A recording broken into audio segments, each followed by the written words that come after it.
नमस्कार. हिंदू जागृती न्यास आणि घंटाळी मंदिर संस्थेतर्फे मी आपण सर्वांचे स्वागत करते. गंगा दशहरा पर्व आणि आध्यात्मिक महत्त्व असलेला अधिक मास यांचे औचित्य साधून ज्ञानरूपी व्याख्यान चालू केले आहे. याचे आज हे 7वे पुष्प आहे. आजचे व्याख्यान प्राध्यापिका सौ मेधाताई सोमण या आपल्याला योगेश्वर ज्ञानवल्क्य आणि समर्थ रामदास स्वामी यांच्याबद्दल मार्गदर्शन करणार आहेत. अत्यंत तेजस्वी आणि बुद्धी असलेले ब्रह्मराज आणि सुनंदा या दाम्पत्यांचे अद्वितीय पुत्र म्हणजेच योगेश्वर ज्ञानवल्क्य. अत्यंत बुद्धिमत्ता असलेले योगेश्वर ज्ञानवल्क्य वैशंपायन ऋषींच्या गृहग्रहात असताना लहान वयात 12 वर्षामध्ये यजुर्वेदीय शाखेचा अभ्यासक्रम त्यांनी अवघ्या 6 ते 7 वर्षातच पूर्ण केला. गुरुग्रहात असताना गुरूंबरोबर आणि वादविवादात अत्यंत दुःखी मनस्थितीतून ते गुरुग्रहातून बाहेर पडले आणि सूर्य उपासना करून शुल्क वाजसेनीय संहिता तयार केली व संस्था तयार केली. प्रत्येकाने विद्या अध्यापन करून मिळालेले धन हे स्वतःसाठी वापरून त्याचा उरलेल्या धनातून उपयोग हा समाजासाठी करावा, दान म्हणून करावा असे नमूद केले. समर्थ रामदास स्वामी सर्वांना परिचितच आहेत. मनाचे श्लोक तर आपण सर्व लहान असल्यापासूनच म्हणत आहोत. आपल्याला महान शिकवण देणारा ग्रंथराज दासबोध यातून समर्थांनी समाजाला जागे केले. आपले सर्व आयुष्य जगाच्या उद्धारासाठी खर्च केले. त्यांचे महान कार्य सर्वांना परिचित आहे. त्यांच्याबद्दल सौ मेधाताई आपल्याला मार्गदर्शन करतील. मी सौ मेधाताई यांना विनंती करते की त्यांनी मार्गदर्शनाची सूत्रे आपल्या हातात घ्यावीत आणि या ज्ञानाचा भंडार आम्हा सर्वांसाठी खुला करून द्यावा. वक्रतुंड महाकाय सूर्यकोटी समप्रभ निर्विघ्नं कुरु मे देव सर्वकार्येषु सर्वदा. या देवी सर्वभूतेषु बुद्धिरूपेण संस्थिता नमस्तस्यै नमस्तस्यै नमस्तस्यै नमो नमः. नमो नमः. आजचा आपल्या या गंगा दशहरा पर्व याचा 7वा दिवस आहे. गेले 6 दिवस आपण विविध विषयांवर ऋषी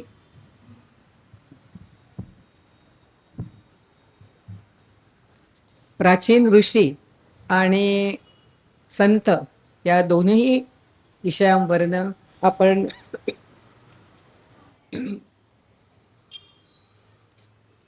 आपण काही विचार ऐकतो आहोत. आज आपल्याला विचार करायचा आहे तो म्हणजे महायुद्धानंतर म्हणजे कौरव पांडव युद्धानंतर जो काळ होता त्या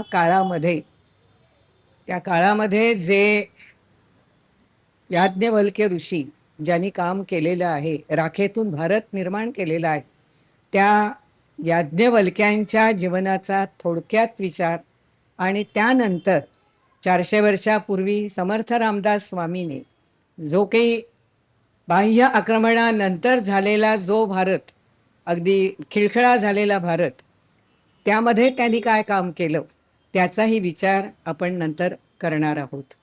तेव्हा हे याज्ञवल्क्य हे देवराज ब्रह्मराज यांचे आणि सुनंदा यांचा हा पुत्र आणि अतिशय हुशार तीक्ष्ण बुद्धीचा अद्वितीय अशी बुद्धिमत्ता असलेला असा हा याज्ञवल्क्य. त्या काळच्या नियमाप्रमाणे 7 वर्ष उपनयन विधी झाल्यानंतर गुरुच्या घरी जाऊन ते 12 वर्ष वेदाध्ययन करणं हा नियम आणि त्याप्रमाणे ते वेदाध्ययनाला निघालेले होते. यजुर्वेदाचं शिक्षण घेण्यासाठी म्हणून त्या काळातले यजुर्वेदाचे महान आचार्य जे वैशंपायन ऋषी, त्या वैशंपायन ऋषींच्या आश्रमामध्ये ते दाखल झाले. अतिशय तीक्ष्ण अशी बुद्धिमत्ता असल्यामुळे, ग्रहणशक्ती सुद्धा तितकीच असल्यामुळे 12 वर्षात जो अभ्यासक्रम पुरा करायचा तो 6-7 वर्षातच त्यांनी पूर्ण केला.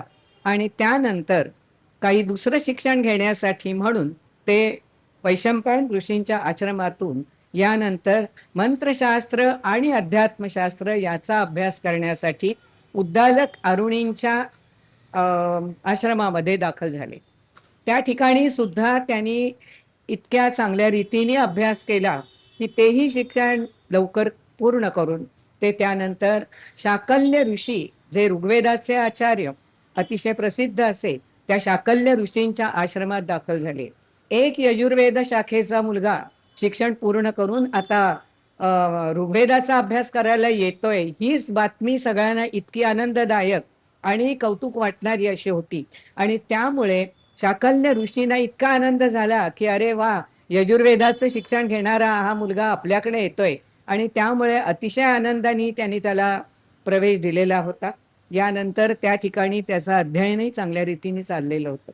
आपल्याला माहिती आहे की ज्या वेळेला ऋषीमुनी अशा तऱ्हेचे आश्रम चालवत असत, त्यावेळेला त्या काळातले त्यांच्या त्या वातावरणात किंवा आजूबाजूला असलेले त्या प्रदेशातले राजे जे असायचे, ते राजे लोक या आश्रमांना आर्थिक मदत करत असत. त्या ठिकाणचा जो राजा, सुप्रिय राजा, हा सुप्रिय राजा या शाकल्य ऋषींच्या आश्रमाला मदत करीत असे.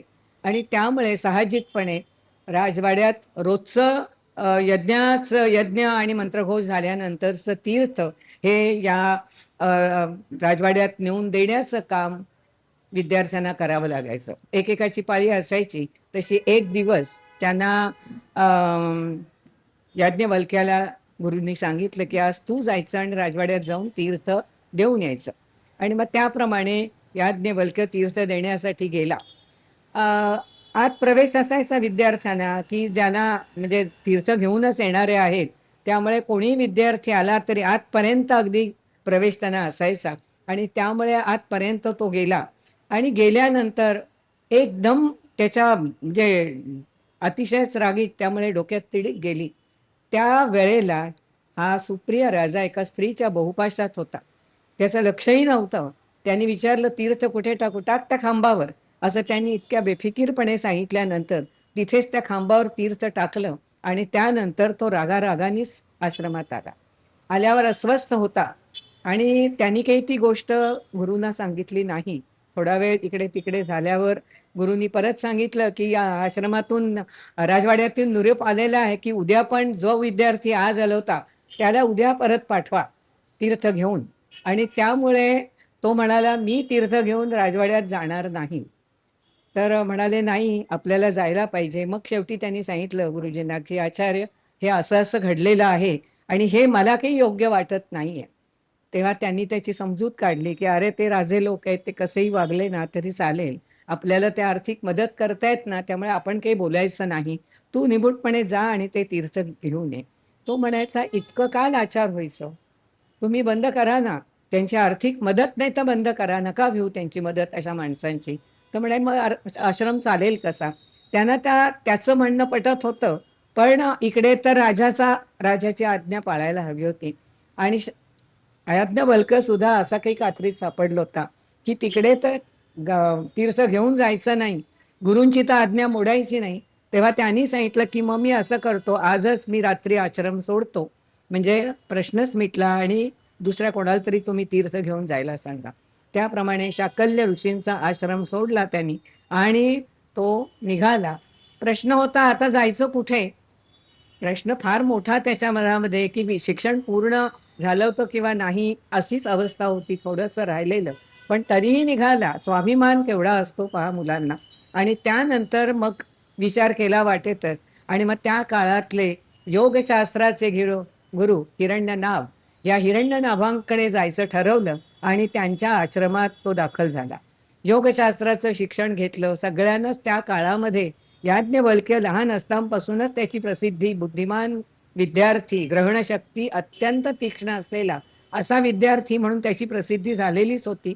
त्यांनाही खूप आनंद झाला. आणि त्यानंतर हा त्यांच्याकडचं शिक्षण पूर्ण करून, तरी पण जे 12 वर्षाचं वेदाध्ययन तरी व्हायचीच होती 12 वर्षे, आणि म्हणून पुन्हा वैशंपायन ऋषींच्या आश्रमात आला. अर्थात शिक्षण घेणं म्हणजे शिकून झालेलंच होतं, पण ते नात्याने त्याचे मामा होते. त्यामुळे तो अगदी हक्कानी त्यांच्या आश्रमात आला आणि त्यानंतर काही दिवस गेले. तो अध्ययन, अध्यापन दोन्ही गोष्टी त्याच्या चालूच होत्या आणि एक दिवस असं झालं, की वैशंपायन ऋषींना एका मेरू पर्वतावर जी विद्वत सभा होती, त्या विद्वत सभेला जायचं होतं आणि असा एक आदेश सगळ्या ऋषींकडनं आलेला होता.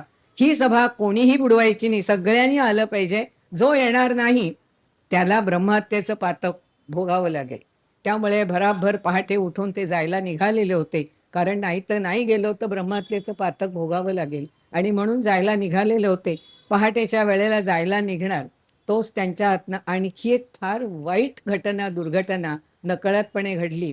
त्यांची बहीण जी बाळंतपणासाठी आलेली, लहान बाळाला घेऊन झोपलेली होती, त्या कोळ्या बाळाच्या अंगावर त्यांचा पाय पडला आणि ते मृत झालं.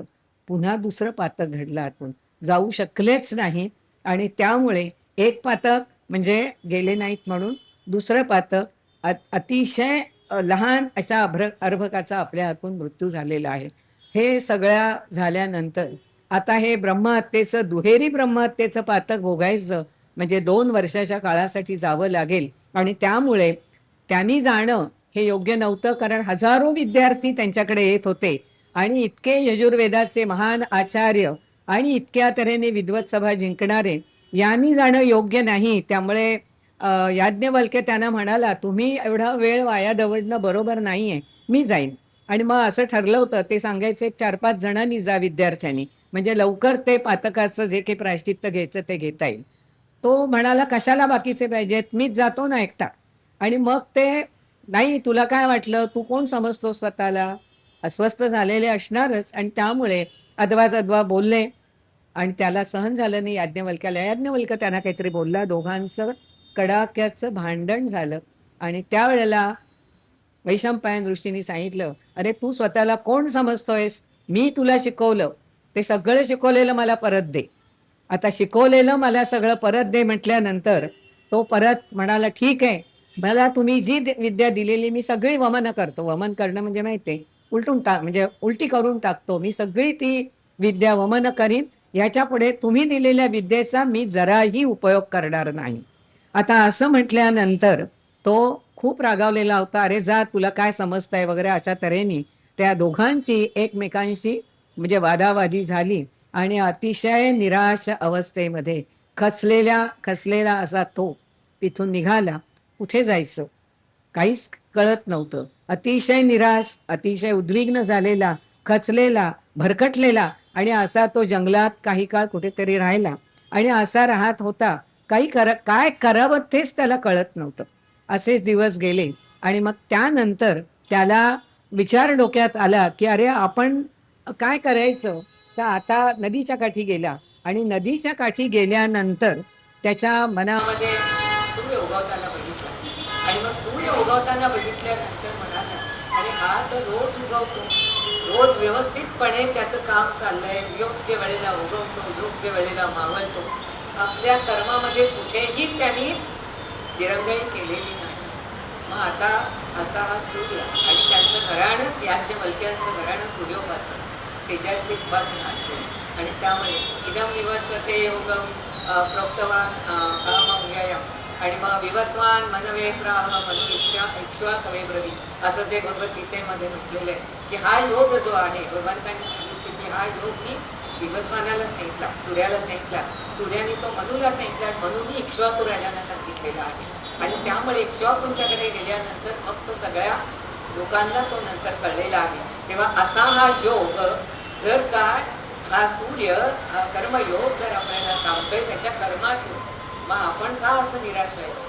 आणि एकदम मनामध्ये अशी ते आशा पल्लवीत झाली, ठीक आहे आजपासून सगळी निराशा झटकायची आणि आपण ते काम करायला लागायचं. आणि म्हणून त्या दिवसापासून सगळी निराशा झटकली आणि त्यांनी लेखनाला सुरुवात केली आणि ते लेखन रात्रंदिवस म्हणतात तसं अगदी सतत, कुठेही काही इकडे तिकडे नाही. आणि अशा तऱ्हेने त्यांनी शुक्ल यजुर्वेदीय वाससेनीय संहिता ही लिहून काढली. जो शुक्ल यजुर्वेद, कृष्ण यजुर्वेद हा वैशंपायनांचा आणि शुक्ल यजुर्वेद हा याज्ञवल्क्याचा. आणि मग हा शुक्ल यजुर्वेद लिहिला. खूप आनंद झाला की अरे आपण काहीतरी नवीन केलेलं आहे आणि गुरूंचं जे आहे त्याच्यापेक्षा हे वेगळं काहीतरी लिहिलं आहे. आणि त्यामुळे त्या आनंदात आता म्हणाला घरी जायला हरकत नाही. आणि म्हणून घरी जायला निघाला. घरी येतोय तर आई वडील वाटच बघत होते. इतका आनंद झाला की अरे आपला मुलगा आता शिक्षण करून परत आलेला आहे. आणि त्यामुळे वडील आई इतके आनंदित झाले. आणि मग हा काही दिवस मित्रांना भेट, तिकडे कोण असतील शेजारी पाजारी नातेवाईक सगळ्यांना भेटीमध्ये 4-8 दिवस गेले. सगळी अवस्था बघितली. घराघरातून माणसं, त्यावेळेला अपंग झालेली माणसं, अनाथ अशी मुलं, विधवा स्त्रिया, आणि हे सगळं वातावरण बघितल्यानंतर समाजाची ही अवस्था बघितल्यानंतर ही भारतीय युद्धानंतर म्हणजे कौरव पांडव युद्धानंतरची अवस्था, आपल्याला या समाजासाठी काहीतरी करायलाच पाहिजे हा विचार त्याच्या मनामध्ये तेव्हा आला. आणि मग त्यानंतर त्यांनी तात्काळ सुरुवात केली. बरं बघितलं तर जुन्या रूढी, या जुन्या रूढी ज्या बदलायला पाहिजे त्याही बदलल्या जात नव्हत्या. धर्म म्हणजे काय आहे, अधर्म म्हणजे काय आहे, त्याग म्हणजे काय, कोणाला काही माहितीच नाही. अशा तऱ्हेने जीवन सगळं जगलं जात होतं. त्यामुळे मनात विचार केला की नाही, आपण हे सगळं सामान्य माणसांना आता समजावूनच सांगायचं. आणि म्हणून त्यांनी त्याच्या भोवती सगळी तरुण मुलंच जमत होती.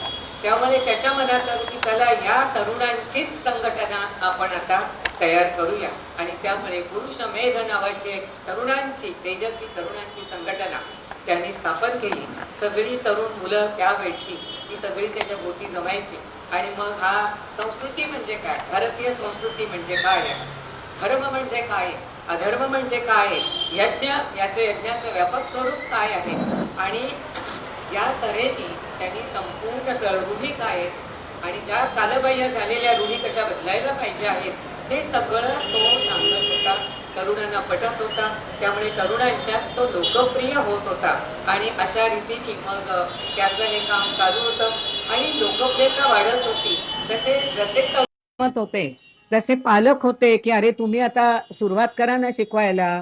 आणि म्हणून लहान मुलं, म्हणजे झालेली मुलं जी वेदाध्ययनासाठी उत्सुक असतात, तर त्या मुलांना आम्ही तुमच्याकडे पाठवू, येऊ देत. आणि अशा तऱ्हेने त्यांनी त्याचा आश्रम सुद्धा सुरू केला.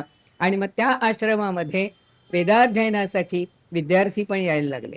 आता आई वडिलांचा आग्रह, अरे आता तू एवढा तरुण, शिक्षण झालेलं आहे, आता तू गृहस्थाश्रम पत्करायला पाहिजे, त्यामुळे लगेच आता आपल्या मुलाचं लग्न व्हायला पाहिजे.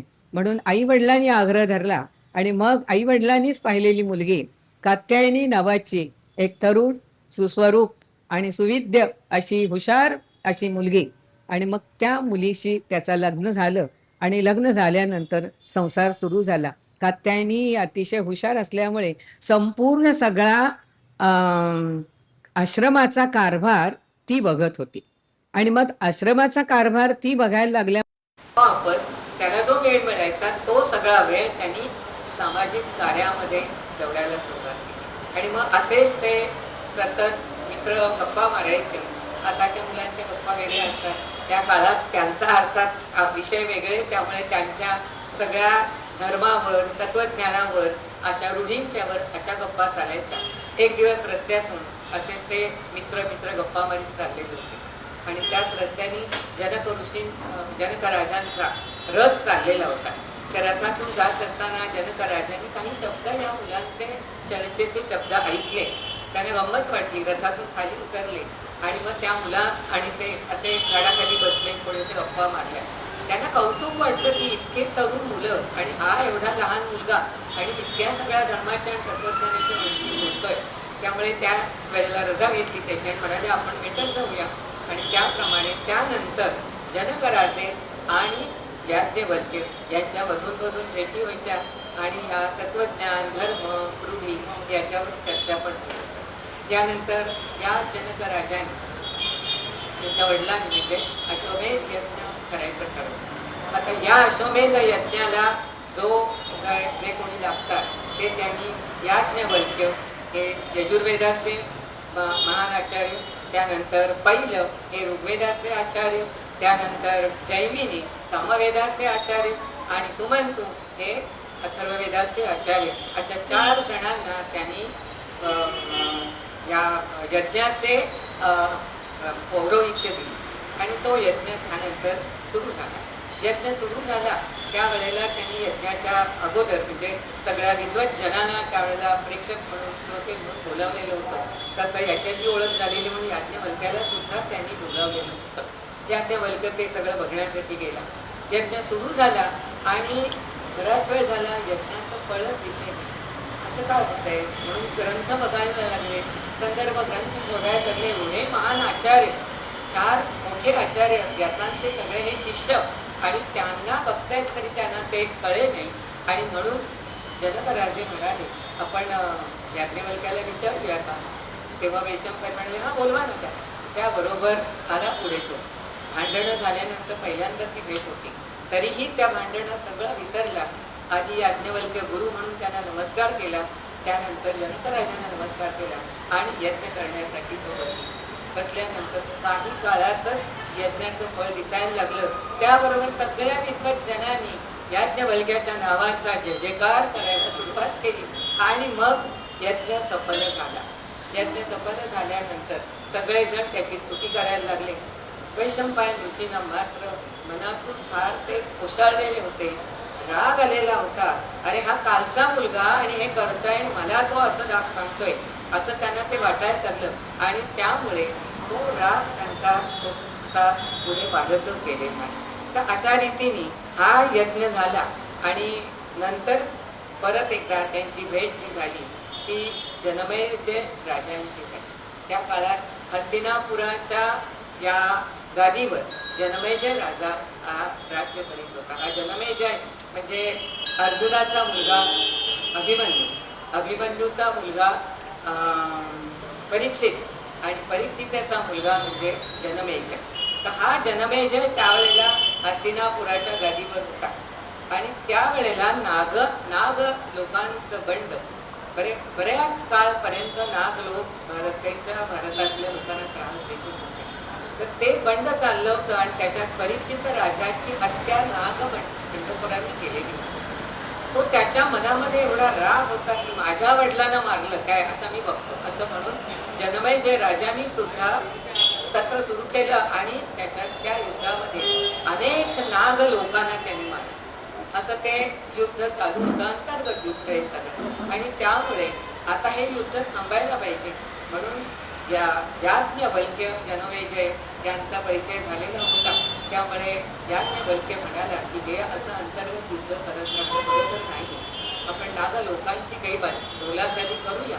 आणि त्याप्रमाणे त्यांचा जो नेता आस्तिक ऋषी, त्या आस्तिक ऋषींशी त्यांनी बोलणी करायला सुरुवात केली.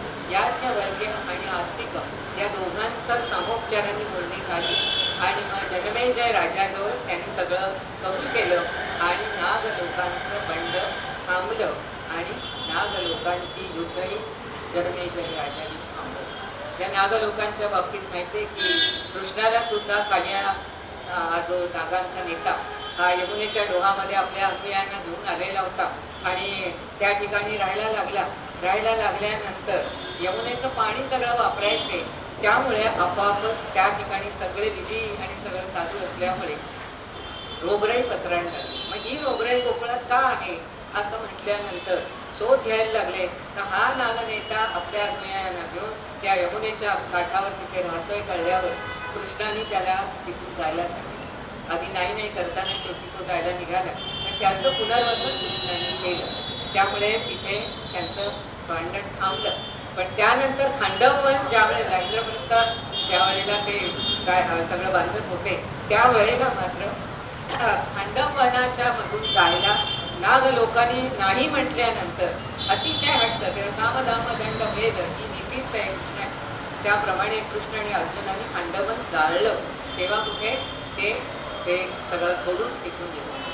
आज आपल्याला माहिती की भारत स्वतंत्र झाल्यानंतर सुद्धा जी घटक राज्य स्थापन झाली त्यात जसं महाराष्ट्र राज्य तसं नागा लोकांना सुद्धा राज्य दिलेले नागालँड आणि ही नागालँड या ठिकाणी हे नाग लोक राहत आहेत.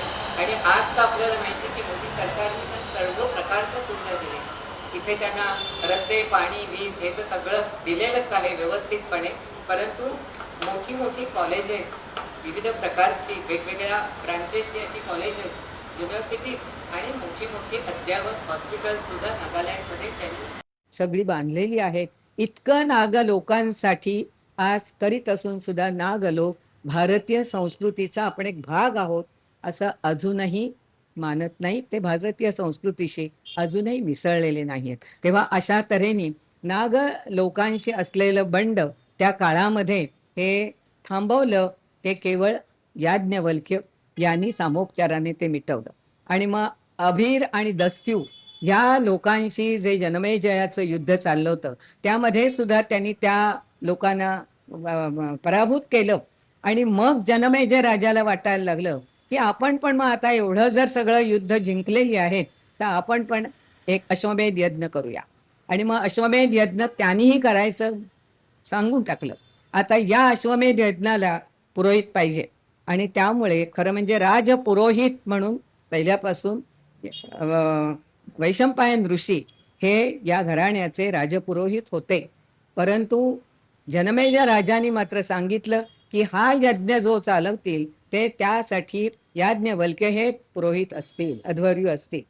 तो राग परत वैशंपायनांना आला. अरे हा कालचा मुलगा आणि मी एवढा त्यांचा राजपुरोहित असून मला मात्र यज्ञ चालवायला देत नाहीयेत, तर हा चालवणार काय? त्यांनी सगळ्या ब्रह्मवृंदांना सांगून टाकलं की हा जो यज्ञ चालवणार आहे ह्याच्या कसल्याही तऱ्हेने कोणीही त्याला मदत करू नका. त्याबरोबर याज्ञवल्क्याच्या पुढे मोठं संकट निर्माण झालं की अरे आपण एकट्याने कसं काय करायचं. पण याज्ञवल्क्य अशा संकटांना जुमानणारा नव्हता. त्यांनी लगेच बाकीचे त्याचे जे ओळखीचे कोणी बाहेरच्या प्रदेशात राहणारी तिथे जवळपासचे नव्हे तर त्या लोकांशी संधान बांधलं आणि त्यांना सांगितलं मी यज्ञ कसा चालवायचा हे तुम्हाला शिकवतो. ते प्रशिक्षण दिलं आणि ते शिकवल्यानंतर आता ही मुलं किंवा हे तरुण यज्ञ चालवायला योग्य आहेत हे झाल्यानंतर त्यांनी जनमेजय राजाला सांगितलं की चला आम्ही आता अश्वमेध यज्ञ करायला, यज्ञ जो आहे ते यज्ञाची सुरुवात करायला हरकत नाही. त्याप्रमाणे यज्ञ सुरुवात झाली आणि अतिशय यशस्वीपणे याज्ञवल्क्यांनी तो यज्ञ पार पाडला. आता पुन्हा प्रश्न की त्याला कसल्याही तऱ्हेची कोणीही जाणत्या अशा ब्रह्मवृंदांनी मदत केली नसताना सुद्धा तरुण अशा विद्यार्थ्यांना शिकवून त्यांनी ते केलं ह्याचाही राग वैशंपायन ऋषींना आला. ते आणखीच रागावले आणि मग ते रागाच्या भरात ते सगळीकडे आणखी सांगत सुटले हा याज्ञवल्क्य ना धर्म बुडवणारा आहे, सनातन वैदिक धर्म हा बुडवणार आहे, जनमेजय राजा त्याला सामील झालाय त्यामुळे तोही धर्म बुडवा आहे. असं म्हटल्यानंतर त्या काळातल्या सगळ्या लोकांना वाटायला लागलं जनमेजय राजा हा आता राज्य करायला योग्य नाहीये, हा याज्ञवल्क्याच्या मागे लागलेला आहे. तेव्हा सगळं आता हे राज्य नाही तर आपलं सगळं अंधाधुंदी होईल. ही बातमी कळल्यानंतर जनमेजय राजा म्हणाला की लोकांनी मला खाली खेचण्यापेक्षा मीच तिथून पाय उतार होतो ना. त्यांनी असं सांगितलं की मी या राज्यातून आता जातोय, मी वानप्रस्थाश्रम स्वीकारतो. त्याबरोबर ठीक आहे, त्यांनी त्या जागी लगेच आपला मुलगा शतानिक याला राज्याभिषेक करा असं सांगितलं आणि स्वतः तो वानप्रस्थाश्रमासाठी म्हणून वनात निघून गेला. परत प्रश्न आता शतानिक राजा झाला, पण शतानिकनी सांगितलं की वडील जसे जनमेजय राजा जसे याज्ञवल्क्यांचं शिष्यत्व पत्करलं तसा मी सुद्धा याज्ञवल्क्यांचं शिष्यत्व पत्करलेलं आहे. हे सांगितल्यानंतर पुन्हा प्रश्न की अरे हा पण काय करतोय. पण याज्ञवल्क्यांनी शतानिक, याज्ञवल्क्य आणि इतर काही समंजस असे त्या काळातली विद्वत मंडळी अशा सगळ्यांनी मिळून जे काही क्षत्रिय आणि ब्रह्मवृंद ब्राह्मण यांच्यातला जो संघर्ष निर्माण झालेला होता तो सगळा संघर्ष हा नाहीसा करण्यासाठी म्हणून त्यांनी खूप काही परिश्रम केले आणि पुन्हा राज्याची घडी नीट बसवली. शतानिकांनी फार मोठं हे काम केलं याज्ञवल्क्यांच्या साह्याने. आता या वेळेला आपल्याला लक्षात येईल की याज्ञवल्क्यांनी जे ग्रंथ लिहिले होते त्याच्यामध्ये एक सगळ्यांनी नावही ऐकलं असेल शतपथ ब्राह्मण ग्रंथ. हा शतपथ ब्राह्मण ग्रंथ ह्याच्यावरूनच लक्षात येईल 100 कथा आहेत त्याच्यामध्ये आणि त्यासुद्धा अतिशय म्हणजे रोजच्या व्यवहारात आपल्या घडतात ना अशा साध्या सुध्या घटना किंवा प्रसंग आणि त्या कथारूपाने सांगितलेत. कथेची प्रत्येक कथेची सुरुवात काय, तर क्षत्रमच ब्रह्मवृंदमच, इतक्या तळमळीने याज्ञवल्क्यानी क्षत्रियांना आणि ब्राह्मणांना उद्देशून त्या कथा लिहिल्या की भांडणं करणं योग्य नाही, सगळ्यांनी एकत्रितपणे आपल्याला पुढे जायचंय. आणि या शतपथ ब्राह्मण ग्रंथाच्या आधारे त्यांनी पुष्कळ काही त्यावेळेला एकत्रित सगळे यावे, एकत्र यावे या दृष्टीने प्रयत्न केले. आणि मग सगळ्या समाजाची घडी चांगल्या तऱ्हेने लागली गेली. याच काळामध्ये मैत्रेयी हिचं नाव आपण गार्गी मैत्रेयी असं आपण जे म्हणतो, तर त्याच्यामध्ये जनक राजांनी एकदा एक विद्वत सभा बोलावली. तर त्या विद्वत सभेला सगळे काही त्या काळातले सगळे विद्वान ऋषी आलेले होते. म्हणजे याज्ञवल्क्य होते, शाकल्य मुनी होते, उद्दालक अरुणी होते, हिरण्यनाभ होते, गार्गी मैत्रेयी तिच्या बरोबर मैत्रेयी आलेली होती. कारण गार्गीचा आश्रम होता आणि त्या गार्गीच्या आश्रमात सगळ्या मुली ज्या शिकत होत्या त्याच्यात मैत्रेयी पण तिची विद्यार्थिनी आणि नात्यांनी पण त्या मावशी भाची असं नातं पण त्यांचं होतं. तेव्हा मैत्रेयी सुद्धा तिच्या बरोबर आलेली होती. आणि तो जो समारंभ म्हणजे ती विद्वत सभा झाली त्यावेळेला जनक राजांनी असं जाहीर केलं की या विद्वत सभेमध्ये जो सर्वोत्तम असा जो श्रेष्ठ असा जो मुनी निघेल किंवा ऋषी असेल त्याला 1000 गायी, आणि त्या सुद्धा कशा, तर शिंग सोन्यानी मढवलेली अशा गायी 1000 गायी मी बक्षीस देणार आहे. आणि त्या सगळ्या गायी बाहेर आणून ठेवलेल्या होत्या. याज्ञवल्क्यांनी काय करावं, ते सगळे आलेले होते, सगळा ब्रह्मवृंद यांनी सांगितलं आणि ते व्यासपीठाच्या खाली उतरले आणि प्रेक्षकात जाऊन बसले.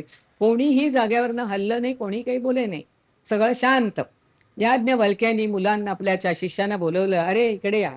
त्यांना सांगितलं, अरे ह्या सगळ्या गायी आहेत ना, आपल्या आश्रमाकडे घेऊन जा. आता असं म्हटल्यानंतर एकदम सगळे धावून आले, अरे तू विद्वान आहेस, अजून सिद्ध झालंय का, तू अशा कशा गायी न्यायला सांगतोस, अरे मग बोला ना तुम्ही. तो म्हणाला, तुम्ही बोला, मी उत्तरं देतो. त्याप्रमाणे एकेकानी त्याला काही प्रश्न विचारले आणि त्या प्रत्येक प्रश्नाचं उत्तर याज्ञवल्क्यांनी एकेका क्षणामध्ये म्हणतात तशी उत्तरं दिलेली आहेत. मग त्यानंतर गार्गीनी पण त्याला काही प्रश्न विचारले, ती उत्तरं देताना मात्र थोडं त्याच्या नाकी दम आलेला होता, पण तरी सुद्धा त्यांनी सगळी काही उत्तरं बरोबर तिला दिलेली आहेत.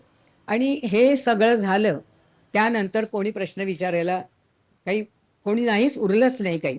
त्याबरोबर गार्गी उभी राहिली आणि मग सांगितलं तिने की आत्ताच्या ह्या विद्वत सभेमधले सर्वोत्तम असे ऋषी मुनी कोण असतील, तर याज्ञवल्क्य. त्याबरोबर जनक राजे व्यासपीठावर आले आणि त्यांनी सांगितले की याज्ञवल्क्य, ह्या ज्या 1000 गायी सोन्यानी शिंग मढवलेल्या या तुमच्या आश्रमात घेऊन जा.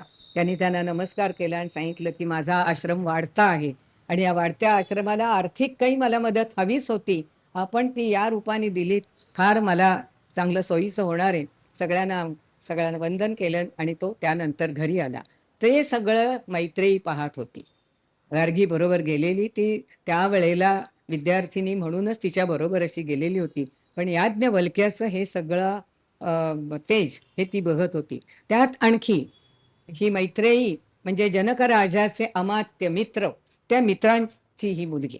आणि त्यामुळे जनक राजे, जनमेजय राजा, त्यानंतर याज्ञवल्क्य हा मित्र, शतानिक असे सगळे एकत्र अनेक वेळेला वनात जायचे. वानप्रस्थाश्रम त्यांनी घेतल्यावर वनात जिथे त्यांनी झोपडी बांधलेली तिथे जायचे आणि ह्या सगळ्या विविध प्रकारच्या चर्चा करायचे.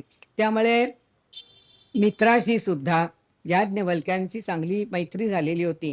काही वेळेला मित्राच्या घरी पण ते जायचे, तेव्हा मैत्री असायची. आणि मैत्रिणींनी त्यांना बघितलेलं होतं अनेक वेळेला. तिच्या मनामध्ये याज्ञवल्क्यांच्या विषयी आदर होता, पण तरुण होती ती, त्यामुळे तिच्या मनामध्ये एक होतं की मला यांनी आत्मज्ञान शिकवायला पाहिजे, त्यासाठी मी वाटेल ते काही करेन. आणि मग असं करता करता ज्या विद्वत सभेमधलं आणखी तेज बघितलं आणि तिच्या मनामध्ये त्यांच्याविषयीचं प्रेम निर्माण झालं. हे प्रेम निर्माण झाल्यानंतर तिला असं वाटायला लागलं की लग्न करीन ती यांच्याशीच. त्याबरोबर काही काळानंतर पुन्हा वडिलांनी विचारलं, अगं आता तुझं लग्न करायला पाहिजे. ती म्हणाली, मला लग्न करायचं नाहीये. का नाही लग्न करायचं? नाही, माझं ज्याच्याशी लग्न मला वाटतंय त्या माणसाचं लग्न झालेलं आहे, कोणाशी लग्न करायचंय तुला? त्याबरोबर ती म्हणे मला याज्ञवल्क्यांशी लग्न करायचंय. वडिलांनी इतकं तिला म्हणजे की तू या माणसाशी लग्न करायला जाऊ नको. कात्यायनी आणि याज्ञवल्क्य यांचा संसार इतका सुखाचा आणि असा चांगला चाललाय, त्यात तू मध्ये विघ्न आणू नको. तू त्याच्याशी लग्न करू नको. तू सांग दुसऱ्या मुलाशी मी तुझं लग्न लावून देतो. पण ती म्हणाली मला नाही तर लग्नच करायचं नाही. आणि अशा तऱ्हेने चालू होतं सगळं. याज्ञवल्क्याचं काम अगदी सार्वजनिक काम हे सगळं जोरात चालू होतं. आणि त्यामुळे याज्ञवल्क्याच्या आश्रमात ही मैत्रेयी कात्यायनीला मदत करण्याच्या निमित्ताने जायची. आणि मग गेल्यानंतर त्या ठिकाणी मात्र ती गेली की मैत्रेयी आणि कात्यायनी यांची खूप मैत्री झाली. कारण कात्यायनी सगळा आश्रमाचा दैनंदिन कारभार बघत होती. जे शिकवायचं म्हणजे अध्ययन करणारी मुलं अध्यापन करणं आणि सगळं काही करत होती. मैत्रेयी तिला मदत करत होती. आणि मैत्रेयी मदत करत असतानाच शेवटी दोघींची इतकी मैत्री की याज्ञवल्क्य नसला की मैत्रेयी आश्रमात राहायची. पण दोघी इतक्या जीवलगा अशा मैत्रिणी झाल्या. मग बोलता बोलता एकदा कात्यायनीने तिला विचारलं, मैत्रेयी अगं तू किती काळ अशी राहणार आहेस? तू एकदा लग्न का नाही करत आहेस? म्हणजे आम्हाला पण तुझं लग्न झालेलं बघितल्यानंतर आनंद वाटेल.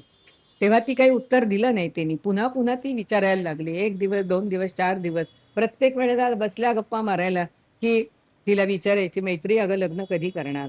सांग ना कोणाशी काही जमलंय का तुझं? कोणाच्याबद्दल तुझ्या प्रेमात प्रेम आहे का?" तेव्हा शेवटी नाही, नाही, नाही, नाही करता करता कात्यायनीच्या आग्रहाखातर तिने सांगितलं, "हो माझं लग्न मला वाटतंय एका माणसाशी लग्न करावं, पण त्याचं लग्न झालेलं असल्यामुळे मला काही त्यांच्या संसारात विघ्न आणायचं नाहीये." "अगं कोण आहे? तो माणूस कोण आहे? सांग तरी." तर ती म्हणाली, की "नाही माझं याज्ञवल्क्यांच्यावरच प्रेम." हे ऐकल्यानंतर कात्यायनीच्या मनात आलं, की अरे मैत्रेयी इथे येतेच आहे आणि तिच्या मनात इतकं सगळं आहे. तर कात्यायनीने ज्या वेळेला याज्ञवल्क्य काही सामाजिक काम करून किंवा ज्या विद्वत सभा असायच्या ते जाऊन घरी जे यायचे, त्यावेळेला ती संधी साधून त्यांना सांगायची, की मैत्रेयी किती छान आहे, मैत्रेयीचं असं आहे, तसं आहे करता करता मग मैत्रिणींशी तुम्ही विवाह का नाही करत? तिला असं वाटतंय तुमच्याशी विवाह. त्यांनी झटकून टाकलं, "छे, छे, मला काय सांगते विवाह करायला? माझी एक बायको आहे तर." नाही म्हणाली, तिच्या मनात असं आहे, तर तुम्ही लग्न करावं, मला काही दुःख होणार नाहीये. आणि शेवटी नाही होय करता करता इतका आग्रह तिने केला, की शेवटी त्यांचा नाईलाज झाला आणि ते म्हणाले, "ठीक आहे, तू म्हणतेस तर तुझ्यासाठी म्हणून मी मैत्रेयीशी विवाहाला तयार आहे." आणि खरोखर म्हणजे आपल्या भारतीय संस्कृतीमधली एकमेव मला वाटतं घटना असेल, की त्याच आश्रमात कात्यायनीने याज्ञवल्क्य आणि मैत्रेयी यांचा विवाह तिने लावून दिलेला आहे. एक पत्नी आपल्या पतीचा दुसऱ्या एका स्त्रीशी विवाह लावून देते, ही घटनाच इतकी दुर्मिळ आहे, की तिने सगळ्या जे काही धार्मिक विधी करायचे ते सगळे करून लग्न लावून दिलं. मैत्रेयी अगदी छान आनंदाने राहत होती आणि ज्याप्रमाणे दोघी मैत्रिणी राहाव्यात, दोघी बहिणींनी राहावं तसं खरं म्हणजे नात्यांनी सवती झालेल्या होत्या आता. पण तरी सुद्धा आणि सवती-सवतींचं भांडण कसं असतं हे आपल्याला माहिती आहे म्हणजे. त्यामुळे ते आता सांगायला नको आहे. अनेक तऱ्हेने वर्तमानपत्रात सुद्धा आपण वाचत असतो काही गोष्टी. तेव्हा अशा तऱ्हेचं हे सवती-सवती असून सुद्धा मैत्रिणी म्हणून आणि बहिणी-बहिणींसारख्या त्या दोघी राहत होत्या आणि सगळा आश्रमाचा कारभार त्या बघत असल्यामुळे त्याला याज्ञवल्क्याला त्याची कसलीच आश्रमाची काळजी नव्हती आणि त्यामुळे सामाजिक कार्य तो अतिशय उत्तम करत होता आणि त्यामुळे त्याचं जीवन फुलवण्याचं काम या दोघींनी केलेलं आहे. हे अशा तऱ्हेने काही काळ संसार चालूच होता. मग त्यांनी निवृत्ती घोषित केली आणि म्हणाला, की आता मी निवृत्त होणार आहे. त्याबरोबर कोणाला काय पाहिजे, कोणाला काय पाहिजे विचारायला लागला. तेव्हा मैत्रिणींनी सांगितलं, "मला काहीही नको आहे. या आश्रमाचा म्हणजे मालमत्तेचा कोणताही भाग मला नको आहे. मला फक्त तुमच्याकडून आत्मज्ञान पाहिजे." मग ते आत्मज्ञान तिला पाहिजे म्हणून तिला ते आत्मज्ञानाचे काही जे पाहिजे त्याप्रमाणे तिच्या प्रश्नाला उत्तरं देत देत तिला ते ज्ञान त्यांनी दिलं. आणि मग त्यांच्याबरोबर कण्व, जाबाल, माध्यन्दिन हे जे त्यांच्याबरोबर काम करणारे आणखी ऋषी, तर ते तिघेजण मैत्रेयी आणि कात्यायनी यांनी हा वानप्रस्थाश्रमाला किंवा या निवृत्त होणार म्हणून तो मी आता हिमालयात निघून जाणार आहे असं म्हटल्यानंतर तो निघाला आणि त्याच्यानंतर मात्र ह्या सगळ्यांनी तो आश्रम उत्तम प्रकारे सांभाळला. हे जे याज्ञवल्क्याचं काम जर आपण बघितलं तर याज्ञवल्क्याच्या कामाच्या बाबतीत एक म्हणजे त्यांनी जी पहिलं काम त्याचं असेल तर सामाजिक काम, म्हणजे त्यांनी जी पुरुषमेध संस्था स्थापन केली आणि त्याद्वारे त्यांनी या सगळ्या तरुण लोकांना एकत्र करून ज्या जुन्या नको असलेल्या अशा त्या काळातल्या रूढी ज्या होत्या त्या कालबाह्य रूढी थांबवल्या, नवीन काही सुरू केल्या, पूजेच्या काही गोष्टी सुरू केल्या. आणि म्हणून हा नवीन काही करतोय ह्याचा जुन्या लोकांना, म्हणजे वैशंपायनांसारखे असे ऋषी, त्यांना राग येत असे, म्हणून हा धर्म बुडवणार बहुतेक, असं त्याच्या बाबतीत बोललं जायचं. म्हणजे त्यांनी ह्या सुधारणा केल्या. त्यानंतर त्यांनी ही संघटना स्थापन करून समाजामध्ये लोकांच्या मनामध्ये तेज निर्माण केलं. सतत सारखी व्याख्यानं, प्रवचनं आणि सारखं समुपदेशन, की युद्धानंतर जी काही लोक, सबंध समाज, अपंग झालेले लोक, विधवा स्त्रिया आणि अनाथ अशी मुलं, पण त्या सगळ्यांच्या मनामध्ये जगण्याचा एक तेज आणि काही करावं हे सामर्थ्य त्यांनी निर्माण केलं. त्यानंतर नाग लोकांचं जे बंड आहे ते नाग लोकांचं बंड शांत करून त्यांनी तिथे सामोपचाराने ते मिटवलं. आणि ब्राह्मण क्षत्रिय वाद जो उफाळून आलेला होता तो वाद सुद्धा त्यांनी शांत केला, सामोपचाराने मिटवला. आणि जी हस्तिनापूरची राजधानी ती त्यांनी चांगली, शतानिकाचं राज्य हे बळकट केलं. लोकांना असं वाटायला लागलं होतं की आपण जनमेजयाला उगीचच त्याच्याबद्दल वाईट बोलत होतो. त्या लोकांचं म्हणणं होतं शतानिकापेक्षा आता जर का त्यांना यायचं असलं तर परत त्यांना राज्य करू दे. आणि म्हणून त्याला विचारायला पण गेलेले होते जनमेजयाला, की तुम्ही येऊन पुन्हा राज्य करणार का? तो म्हणाला, नाही, शतानिक चांगल्या रीतीने करतोय मुलगा, मी आता परत, मला राज्याचा लोक काहीही नाहीये. म्हणजे इतक्या तऱ्हेनी हा पश्चाताप सामान्य लोकांना झालेला होता की आपण या तऱ्हेनी जे त्याच्याविषयी आरोप केले ते योग्य नव्हते. म्हणजे त्याचं लेखन जे आहे याज्ञवल्क्याचं, ते आपल्याला माहिती आहे की त्यांनी शुक्ल यजुर्वेद हा जो लिहिला, या शुक्ल यजुर्वेदाचाच एक भाग म्हणजे शतपथ ब्राह्मण ग्रंथ आहे. त्यात 100 कथा मगाशी मी सांगितलं. यानंतर बृहदारण्यकोपनिषद हे जे आहे, मोठं आहे ते उपनिषद, पण ते बृहदारण्यकोपनिषद हे यजुर्वेदाचाच एक भाग आहे. आणि ईशावास्योपनिषद ही नावं ऐकलेली असतील, ते वाचलेलं असेल असं नाही, कोणी वाचलंही असेल. तेव्हा ईशावास्योपनिषद हेही त्यांनी लिहिलेलं, म्हणजे यजुर्वेदाचाच तो भाग असा आहे. आता मला हे त्यांचं काम सांगत असतानाच मी आज थोडंसं आणखी रामदासांच्या विषयी सांगायचं म्हणून म्हटलं होतं. कारण जो त्यांनी साधारण 4000 वर्षापूर्वी भारतीय युद्ध झाल्यानंतरचा जो काळ, त्या काळामध्ये राखेतून भारत निर्माण केला, जे काही निस्तेज झालेली, दुबळी झालेली प्रजा होती त्यांच्यामध्ये तेज निर्माण करण्याचा प्रयत्न त्यांनी जास्तीत जास्त केला. आणि समाजाला सामर्थ्यवान बनण्यासाठी संघर्ष विरहित एकत्रित जीवन जगण्याचा जो मार्ग दाखवलेला होता, तशाच प्रकारचं काम 17व्या शतकात समर्थ रामदासांनी केलेलं आहे. फरक इतकाच आहे की ते अंतर्गत युद्ध होतं, कौरव पांडवांचं युद्ध होतं. आणि रामदास स्वामींचा जो काळ होता, म्हणजे 1608ला जन्म, 1680ला त्यांचा मृत्यू, म्हणजे निर्वाण. आणि ह्या एवढ्या काळामध्ये त्यांनी जो 17व्या शतकात जे काम केलं, त्यावेळेला म्हणजे साधारण 644 मध्ये भारतामध्ये पहिलं जे मुस्लिमांचं आक्रमण झालं एका छोट्याशा प्रदेशावर, पण माणसं निर्धावतात, हे यशस्वी झालं. मग आणखी भारतावर अनेक तऱ्हेनी म्हणजे अनेक तऱ्हेचे आक्रमणं झालेली आहेत अनेक लोकांची. शक आले, हूण आले, मोगल आले, पोर्तुगीज आले, डच आले आणि त्यानंतर इंग्रज सुद्धा आले. म्हणजे हे 7व्या-8व्या शतकापासून ते 18व्या 19व्या शतकापर्यंत भारतावर विविध प्रकारांनी आक्रमणं झालेली होती. आणि 13वं 14वं 15वं शतक हे 3-4 वर्ष, म्हणजे 300-400 वर्ष ही तर फारच मोठ्या तऱ्हेने आक्रमणं झालेली. म्हणजे सगळं जे काही होतं ते लुटून नेलेलं होतं. आपल्याला माहिती आहे की काही मोगल असे होते की त्यांना राज्य करण्यात इंटरेस्ट नव्हता, त्यांना फक्त सोनं नाणं हिरे माणकं ही पाहिजे होती. गझनीच्या महमदानी 17 वेळा खरं म्हणजे आलेला आहे तो, आणि काय केलं, राज्य करायचं नव्हतं, जे काही सोनं नाणं आणि जे काही सगळं धन दौलत ते सगळं घेऊन आणि आपण अशी इतिहासातनं चित्र पण किंवा ह्याच्यातनं बघितले की घोड्यावर किंवा असे ती सगळं मोठे मोठे गोंडते भरलेले आणि असं तो नेतोय अशी चित्र बघितलेली. तर अशा तऱ्हेने सगळं तो लुटून नेत होता आणि सगळं भारतामधल्या जे काही लूट करता येईल ती लूट केलेली आहे. भारतामध्ये सोन्याचा धूर निघत होता. अशा तऱ्हेने खरं वर्णन भारताचं केलं जातं. सगळ्या जगामध्ये जर बघितलं तर हवामानाच्या दृष्टीने समतोल हवामान आपल्याच देशाचं आहे. बाकी कुठेही नाही आहे. एकदम खूप थंडी म्हणजे सतत बर्फ. खूप उन्हाळा म्हणजे अतिशय उन्हाळा. परंतु समतोल असे हे जे ऋतू, हे ऋतूचं सगळं आहे ते आपल्यालाच नैसर्गिक असं समतोलत्व मिळालेलं आहे.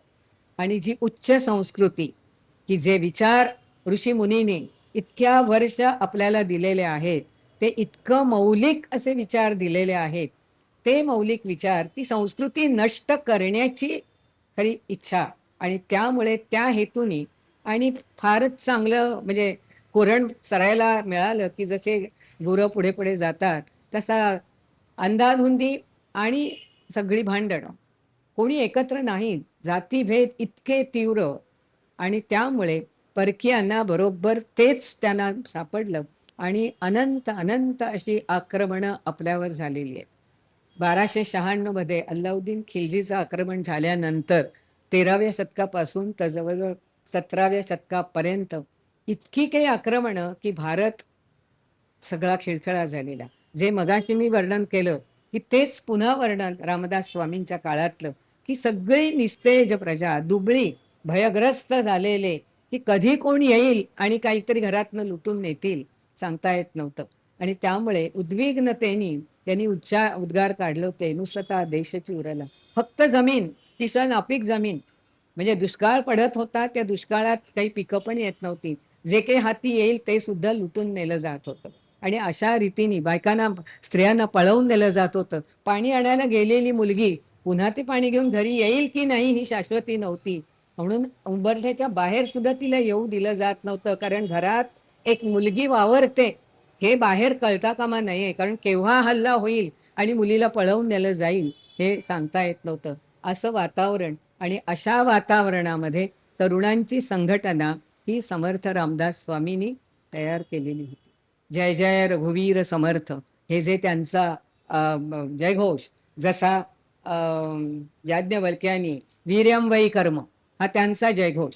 वीर्यम वै कर्म म्हणजे काय, तर माणसाच्या कर्मातून त्याचं शौर्य त्याची वीरता प्रगट होत असते.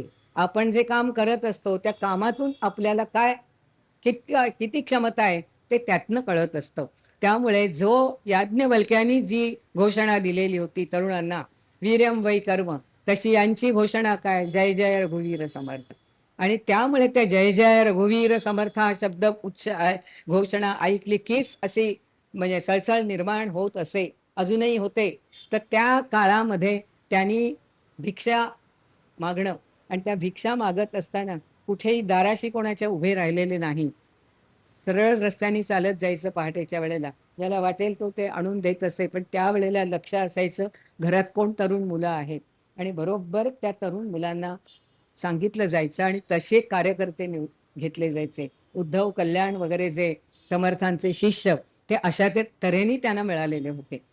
समर्थांनी जे काही मठ आणि महंत निर्माण केले ते मठ सुद्धा गावोगावी त्यांनी भारत यात्रा जी केली त्या भारत यात्रेमध्ये मठस्थापना केली आणि त्या मठाचे महंत जसे शाळांचे आपण मुख्याध्यापक म्हणतो, कॉलेजचे जसे प्राचार्य, तसे मठाचे महंत म्हणजे त्याच लेवलचे म्हणजे त्या तऱ्हेने. आणि ते सगळ्या त्यांना प्रशिक्षण दिलं जायचं आणि मठामध्ये इतर आलेल्या सगळ्या अनुयायांना त्याप्रमाणे शिक्षण दिलं जात असे.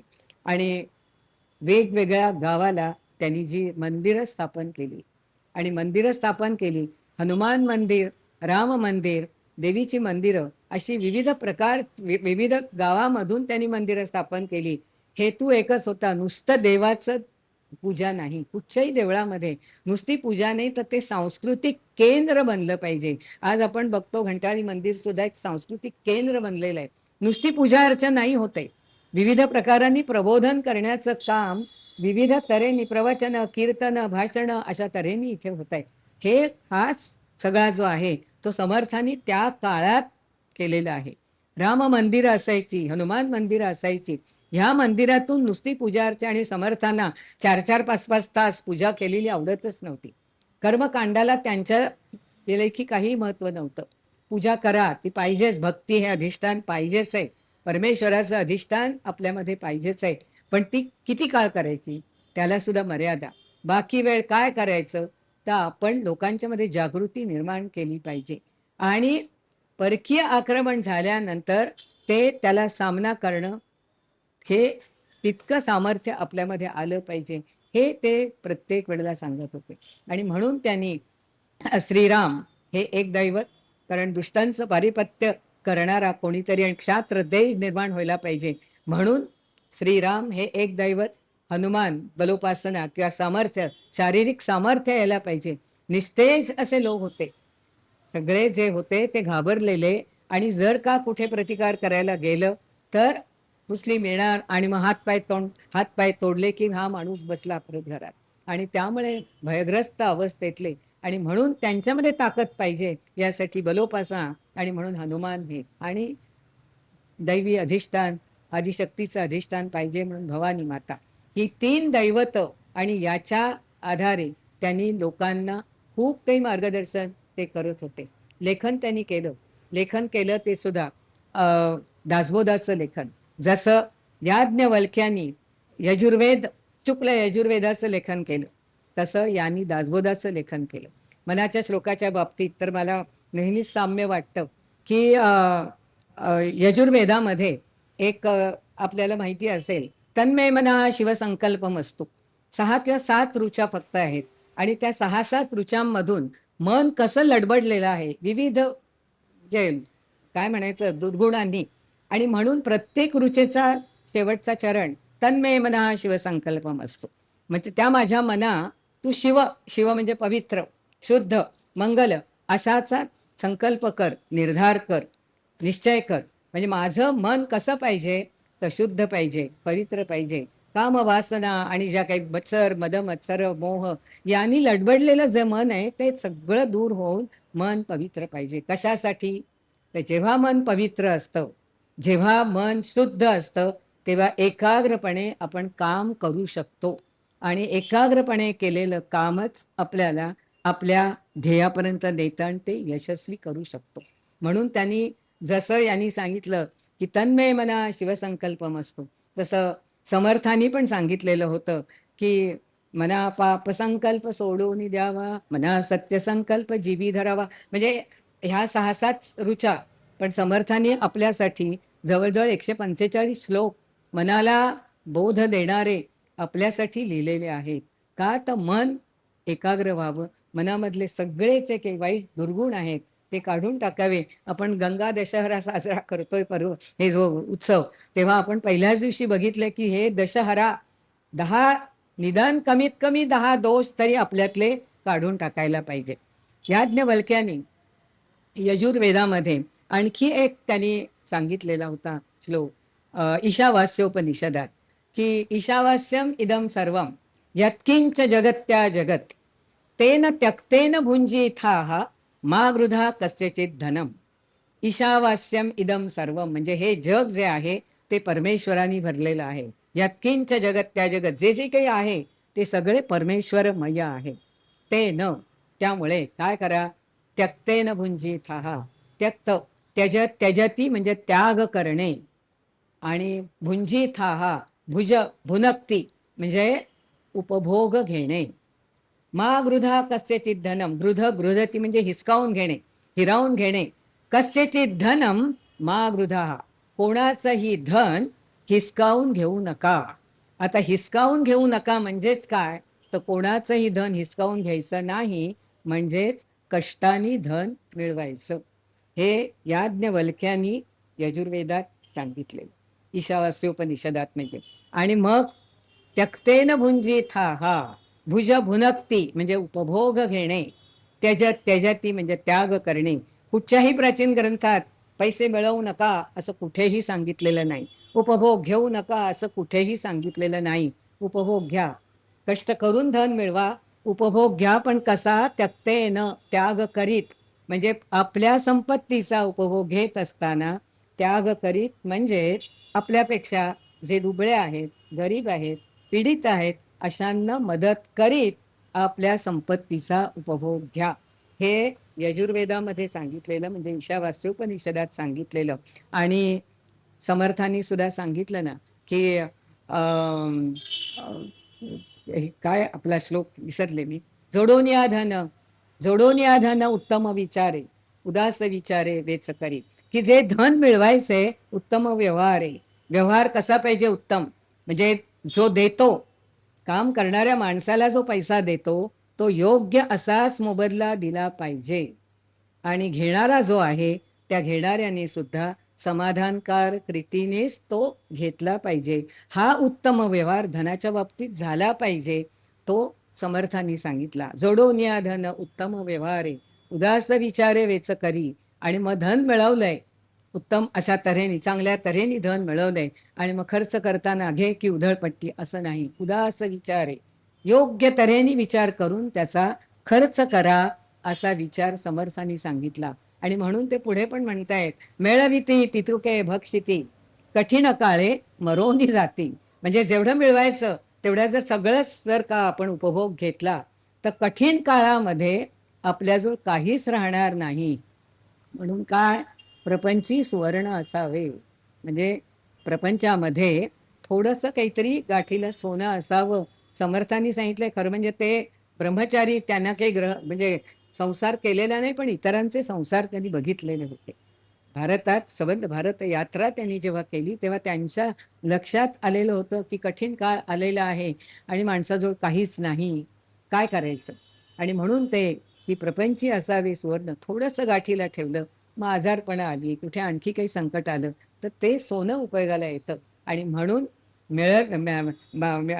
मिळविती तितके भक्षिती, कठीण काळे मरोनी जाती, अशी स्थिती आपल्यावर येता कामा नये. हा विचार समर्थांनी सांगितला, जो याज्ञवल्क्यांनी त्यांच्या ईशावास्योपनिषदात सांगितला.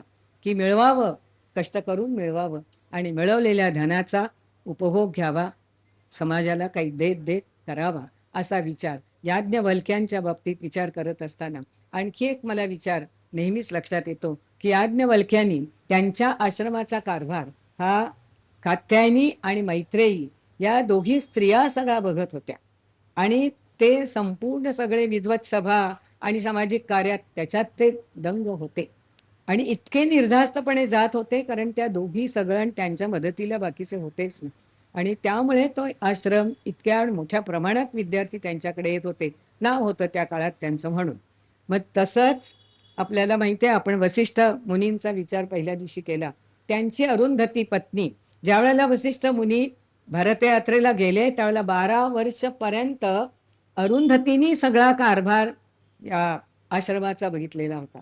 आणि त्या काळामध्ये सुद्धा आज जसे गेस्ट लेक्चरर ह्या युनिव्हर्सिटीमधून त्या युनिव्हर्सिटीत, या कॉलेजमधनं त्या कॉलेजमध्ये जातात, तसे त्या काळामध्ये सुद्धा या आश्रमातले काही ऋषी त्या आश्रमात जाणार, तिकडचे काही ऋषी दुसरीकडे जाणार. ज्या ज्या विषयात जे तज्ज्ञ असतील अशी माणसं ही जात होती. आणि आताची साधनं अशी आहेत, विमानाने गेलं, सकाळी गेलं, संध्याकाळी आलं, तसं त्यावेळेला नव्हतं. म्हणजे गेलं की काही दिवस राहावं लागायचं. त्यामुळे ह्या स्त्रिया आणि त्यांच्या हाताखाली असलेले जे काही विद्यार्थी, हे सगळा कारभार अरुंधती, म्हणजे आणखी जुना काळ, याज्ञवल्क्यांचा थोडा आत्ता 3,500-4,000 हा तर 5,000-1,000 वर्षापूर्वीचा वासिष्ठांचा काळ. आणि त्या काळामध्ये सुद्धा अरुंधती ही सगळा याचा कारभार बघत होती. पूर्वीच्या काळात स्त्रिया ह्या अशा रीतीने कारभार करत होत्या. समर्थांनी सुद्धा आपल्या आश्रमामध्ये अशाच तऱ्हेच्या त्यांच्या मठामधून स्त्रिया काम करत होत्या. अक्काबाई, वेणाबाई, साफळचा जो मठ आहे त्या ठिकाणी तर त्या काम करतच होत्या. आणि सतीबाई, शहापूरकर वगैरे अशा कितीतरी स्त्रिया की ज्या स्त्रियांच्यावर त्यांनी विश्वास टाकला होता आणि त्या स्त्रिया मठाचं काम करत होत्या, महंत म्हणून काम करत होत्या. अभ्यास करायचा आणि ते सांगतील त्याप्रमाणे प्रवचन कीर्तन करायची आणि प्रबोधन करायचं समाजाचं, मुख्य काम ते. तसं त्या याज्ञवल्क्य आणि समर्थ रामदास स्वामी हाही आपल्याला एक अशा रीतीचा एक साम्य आपल्याला दिसून येतं. आणखी आपल्याला दिसतं ते म्हणजे उत्सव. हे उत्सव त्या काळामध्ये सुद्धा होत होते. समर्थांनी पण उत्सव सुरू केलेला होता. आपल्याला माहिती आहे की कृष्णाने गोवर्धन उत्सव सुरू केलेला होता. हे उत्सव कशासाठी? एक तर सण उत्सवाने आनंद आहेच. रोजच्या दैनिक ज्या काही गोष्टी असतात त्याला कंटाळा आलेला असतो. अशा वेळेला सण उत्सव हे आपल्याला आनंद देत असतात. आणि आणखी एक गोष्ट या उत्सवाने होते, आपण सगळे एक होत असतो, एकत्र येत असतो, संघटना मजबूत होत असते. आणि हा उत्सवाचा उपयोग आणि तो गोवर्धन उत्सव करून कृष्णाने जसं केलं, अनेक तऱ्हेने आपल्याकडे दिसतं की लोकमान्य टिळकांनी सुद्धा गणेशोत्सव, शिवजयंती उत्सव केले. कशासाठी? तर स्वातंत्र्याच्या काळात स्वातंत्र्याची ज्योत लोकांच्या मनामध्ये निर्माण करायची आणि इंग्रजांनी तो विरोध कुठे केला नाही त्याला. मग त्या गणेशोत्सवामधून कीर्तनं असायची, नाटकं लिहिली जायची, किचकवध सारखी नाटकं व्हायची.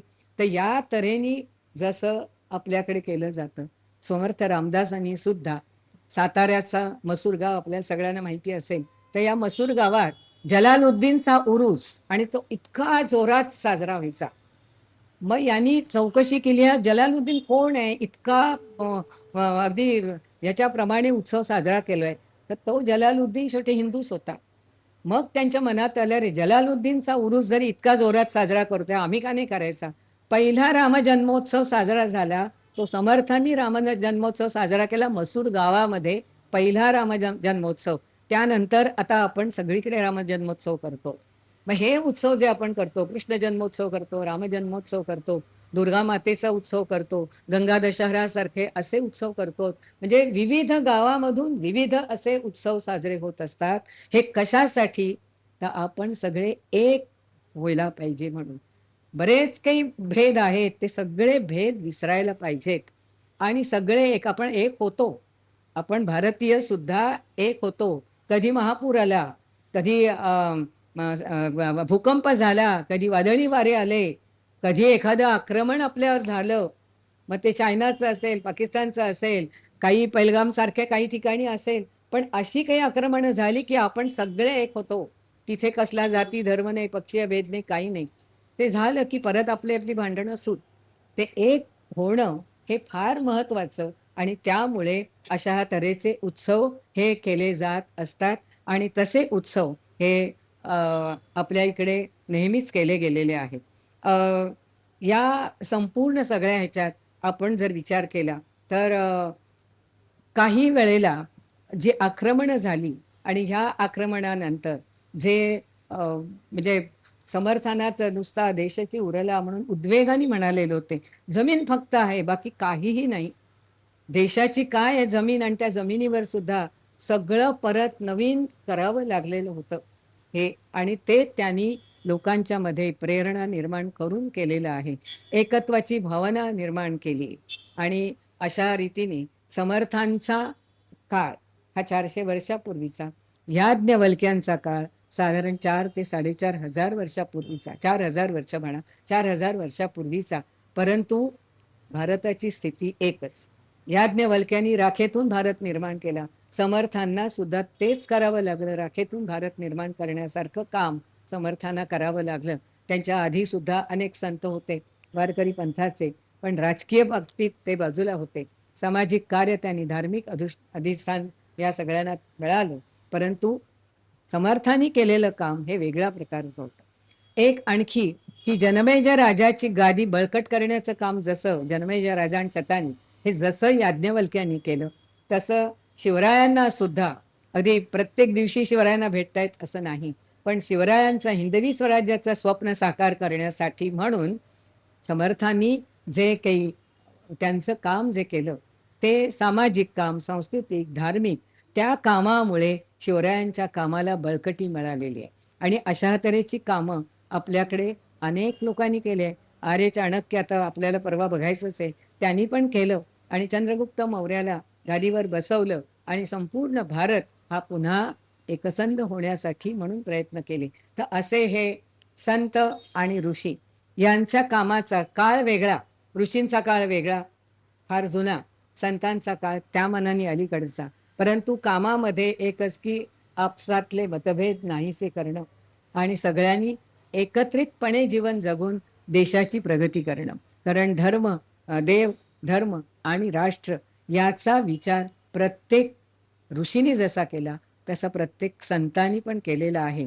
आणि म्हणून आज आपल्याला लक्षात येईल की ऋषींनी जो मानवता धर्म सांगायचा प्रयत्न केला तेच समान सूत्र आपल्याला संतांच्या कार्यामध्ये पण दिसतं की मानवता धर्म वाढीला लागावा आणि सगळी माणसं ही एकच आहेत. ती सगळी एकाच प्रकारच्या रक्ताची आहेत आणि हा विचार सगळ्या संत महंत ऋषी मुनी यांनी दिलेला आहे. हा आत्ता आपल्याला जे या ज्ञानयज्ञामध्ये आपण एक दिवस ऋषी आणि एक दिवस संत अशा तऱ्हेचा विचार करतो. आज संतांचा ऋषींच्या बरोबर एका संताचा पण विचार मी समर्थ रामदास स्वामींचा केला, कारण मला थोडं त्यांच्या कार्यामध्ये काही तुलना आहे परंतु बरंचसं साम्य सुद्धा जाणवतं. ते आपल्यालाही जाणवलं असेलच आणि ज्यांचं वाचलेलं असेल त्यांना तर माहितीच असेल. त्यामुळे मुद्दाम आज विषय लांबलाय. खरं म्हणजे 9, 20, 25 होत आले. 9:15ला आपल्याला खरं थांबायचं होतं, पण फार वेगाने घेऊन दोन्ही विषय पूर्ण केले. आपल्याला आता उद्याला तुकाराम महाराजांच्या विषयी आपल्याला विचार करायचा आहे आणि परवाच्या दिवशी आपले या उत्सवाची सांगता असेल आणि त्या दिवशी आर्य चाणक्यांचा आपल्याला विचार करायचा आहे की ज्यांनी 2500 वर्षापूर्वी भारत वाचवलेला आहे. तर अशा रीतीने हा सगळा आपल्याला जे आज 7वा दिवस करा आपण नित्यनियमाने इथे येता त्याबद्दल आपल्याविषयी दरवेळेलाच मी म्हणते किती कृतज्ञता व्यक्त करू, कारण शेवटी अडनिडी वेळ आहे ही आणि जाताना सुद्धा आपल्याला रिक्षा मिळते नाही मिळते, चालत जाणारे चालत जाऊ शकतात परंतु बाकीच्यांना थांबावं लागतं. पण तरीसुद्धा आपण इतक्या जिद्दीने सातत्याने इथे येत आहात त्याबद्दल आपल्याविषयी कृतज्ञता व्यक्त करते. कार्यकर्ते तर नेहमीच हसतमुखाने सगळंच स्वागत सगळ्यांचंच करत असतात आणि त्यामुळे त्यांच्याविषयीची कृतज्ञता ही नंतर व्यक्त करायचीच आहे शेवटच्या सांगता समारंभाला. पण तरीसुद्धा हे सगळं काम एकत्रितपणे उत्सवाच्या वेळी आपण करतो. आपण सगळे एका कुटुंबातले आहेत याप्रमाणे जे वागतो ते उत्सवाच्यामुळे. आणि हेच आज आपल्याला यातून या व्याख्यानातून मला तो पण मुद्दा मला सांगता आला. तेव्हा आज आपण या ठिकाणी एवढ्या संख्येने आलात याबद्दल पुन्हा एकदा धन्यवाद देते आणि या ठिकाणी थांबते. धन्यवाद. आज या ज्ञानरूपी ग्रंथपुष्पातून आपणास उपयोगक अशी माहिती सौ मेधाताई यांनी आपल्याला दिली आहे. समर्थ रामदास स्वामी यांचे चरित्र आपण सर्व जाणतोच. त्यांच्या कार्याची महती सर्वांनाच आहे. आणखीन त्यांचे पैलू आपणास जाणून घेता आले. ऋषी याज्ञवल्क्य यांच्याबद्दल तसे आपण सर्वजणच फार परिचित नाही. त्यामुळे त्या महान व्यक्तींबद्दल आपल्याला जे ज्ञान मिळाले ते अद्वितीय आहे. मी सौ मेधाताई यांचे आभार मानते की त्यांनी आम्हाला त्यांचा मौल्यवान वेळ देऊन उपयुक्त अशी माहिती दिली. सर्व ऋषींचे महत्त्व आणि आपल्या धार्मिक सणांचे महत्त्व हे त्यांनी शब्दबद्ध केलेले आहे. यांची पुस्तके निम्म्या किमतीत विक्रीस उपलब्ध आहेत. सर्वांनी त्याचा लाभ घ्यावा. पुन्हा सौ मेधाताईंचे मी मनपूर्वक आभार मानते. तसेच त्या सर्व कार्यक्रमांना आपण उपस्थित राहून त्यांच्याकडून या ज्ञानाचा लाभ घेतल्याबद्दल आपणा सर्वांचे आभार. उद्या पंचांग करते दाकरू सुमन सर यांच्याकडून संत तुकाराम यांचा परिचय आपण करून घेणार आहात. चहा कॉफी घेऊन आपण या कार्यक्रमाची सांगता करूया. धन्यवाद.